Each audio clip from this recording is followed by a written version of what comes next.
Salut les déconfinés, c'est Merej, et aujourd'hui on vient parler du nouveau film de Casey Affleck, Light of My Life, un film post-apocalyptique. Voilà, c'est sa deuxième réalisation, et le frère de Ben Affleck avait déjà réalisé en 2010 I'm Still Here avec Joaquin Phoenix, une sorte de documentaire où ce dernier voulait faire croire à qui veut bien l'entendre qu'il arrêtait sa carrière d'acteur à Hollywood et qu'il allait devenir un rappeur. Je vous laisse imaginer ce que ça donne. Mais là, non, là c'est un vrai film. Alors la particularité, et là c'est vraiment, je pense que tout le monde sera d'accord là-dessus, c'est qu'on dirait l'adaptation de The Last of Us, le fameux jeu vidéo, sauf qu'il n'y a pas de zombies à l'intérieur. Voilà, ils doivent aller constamment d'un endroit à l'autre parce qu'ils sont chassés non pas par des zombies là, mais par des humains. Pourquoi ? Eh bien, on va y revenir tout de suite. Et c'est un postulat de départ assez intéressant. Eh bien, il n'y a pas eu d'explosion nucléaire, il n'y a pas de zombies, mais il y a eu une peste, et une peste féminine, un virus, voilà, qui a décimé toute la population féminine. Et donc, elle n'est pas censée être là, elle est censée être morte. Voilà, pourquoi est-ce qu'elle a survécu ? Voilà, il y a plein de questions qui se posent. Et donc lui, il essaye de la cacher, il essaye de la protéger, parce que je vous laisse imaginer ce qui peut se passer si des hommes tombaient dessus. Ah tiens, une fille, ça fait des années qu'on n'en a pas eu. C'est assez, c'est assez flippant, assez anxiogène. Ça fait penser évidemment aux fils de l'homme, un petit peu. Sauf que les fils de l'homme c'était les enfants, là c'est les femmes. Mais bon, s'il y a plus de femmes, il y a plus d'enfants, donc ça se rejoint. Et franchement, c'est prenant dès le départ. On est vraiment, dans The Last of Us, c'est un père. Bon, dans The Last of Us, c'est pas vraiment son père, mais bon. Et sa fille, qui dialoguent ensemble. Lui, il essaye de lui apprendre à survivre. Il essaye, de la protéger. Et puis elle, elle en a un peu marre. Elle en a un peu marre d'être vagabond, comme ça. Et puis, elle a envie de s'émanciper un petit peu. Donc elle n'arrête pas de le titiller. Elle devient de plus en plus adolescente. Donc la relation est un petit peu tendue. On sent que Casey Affleck, il est un petit peu dépassé par les événements. Et franchement, c'est une excellente surprise. Anna Pionski joue la petite fille. Elle est excellente. On l'appelle Rag dans le film, pour éviter qu'elle ait un nom de fille. Vous comprendrez pourquoi et à quoi ça correspond en regardant le film, je vous ne spoile pas. Et donc, elle livre une prestation tout en finesse. Souvent, dans les films, ça passe ou ça casse avec les enfants. Là, non. Là, c'est vraiment mortel. On y croit. Elle a de l'épaisseur. La relation entre les deux, elle est extrêmement douce, subtile, intéressante. On se laisse, transporter. On plonge dans leur intimité. C'est extrêmement agréable. En plus, et alors là, franchement, c'est une des autres particularités du film, quelque chose qu'on ne voit pas souvent au cinéma, le film est shooté uniquement en plan fixe. Il n'y a aucun mouvement, pas de travelling, pas de panneau, c'est fixe tout le temps. Les scènes de pression, les scènes où ils sont pourchassés, c'est pareil, fixe. Et c'est quand même assez hallucinant, c'est quand même, comme je vous le disais, très rare de voir ça. En plus, on a une photographie vraiment très très belle. Elle est signée Adam Arcapo, qui avait déjà fait un excellent travail sur les films Animal Kingdom, ou encore Macbeth, ou encore Assassin's Creed. Bon là c'était peut-être un petit peu moins bien. Une autre adaptation de jeu vidéo, quoique celle-là, c'en est pas une.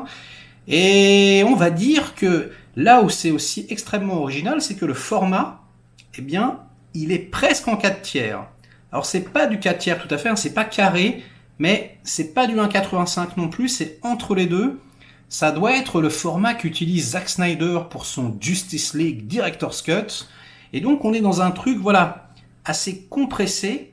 Donc c'est encore plus anxiogène, surtout en plan fixe. Et c'est extrêmement intéressant, la photographie est vraiment très très belle. Donc chapeau pour ça. La musique également, franchement, c'est magnifique. On a des violons comme ça, un petit peu étouffés. J'ai trouvé vraiment que c'était sublime. On retient pas de thème particulier, c'est plus une musique atmosphérique. Mais franchement, c'est hyper bien. Et surtout, le scénario est extrêmement bien ficelé. la pression monte crescendo comme ça, hein, on sent le danger, la menace s'approcher au fur et à mesure de nos héros. Ils sont toujours obligés de passer d'un endroit à l'autre. Elle est toujours obligée de se mettre une casquette, voilà, de marcher en regardant le sol. Et quasiment tout le temps, les gens sentent qu'il y a quelque chose qui ne va pas. Du coup, on devient parano, on est comme le personnage de Casey Affleck, personnage d'ailleurs qui n'a pas de prénom, hein, je crois qu'on l'appelle Papa pendant tout le film, et ça pourrait être n'importe quel père, quoi, d'une certaine façon, hein. C'est un petit peu allégorique. Et alors là où j'ai trouvé ça très très drôle, c'est une petite parenthèse, hein, mais c'est que, voilà, il y a quelques années, hein, le mouvement MeToo est tombé un petit peu sur Casey Affleck en lui disant « Mec, t'es un gros porc !» Alors je ne sais pas si c'est vrai, mais en tout cas là c'est le film de la réhabilitation. Là il s'est dit bon, soit il faut que j'esquive les rumeurs, soit j'ai déconné et je vais essayer de me racheter. Mais en tout cas le film est ultra féministe. Il y a vraiment des scènes entières, voilà, notamment une scène où il explique à sa fille, voilà, que les hommes sont machistes, etc. Et c'est assez marrant, quoi. On a vraiment l'impression qu'il s'excuse. Donc ouais, Casey, on se demande si t'as pas quelque chose à te faire pardonner. Bon, ça c'est un autre problème. Mais en tout cas, oui, le film, pour le coup, est extrêmement féministe, c'est extrêmement palpable, et moi j'ai trouvé ça extrêmement bien fait et intéressant. On retrouve également au casting dans les seconds rôles Elisabeth Moss, hein, qu'on a découvert évidemment dans la série Mad Men, et également Tom Bower, hein, ce comédien qui ne vieillit jamais. Ça fait 25 ans qu'il a la même tête. Il jouait Marvin dans 58 minutes pour vivre. Je pense que vous vous en rappelez si vous êtes de ma génération. Et tous les seconds rôles dans le film sont extrêmement bons. Vraiment, hein, Casey, il a assuré sur la direction d'acteur. C'est vraiment aux petits oignons. On va dire que le problème du film, c'est que c'est pas excessivement original. Voilà, ça ressemble à pas mal d'autres films qui sont sortis dernièrement. Je pense notamment à Leave No Trace de Debra Granik avec Ben Foster, qui était franchement formidable.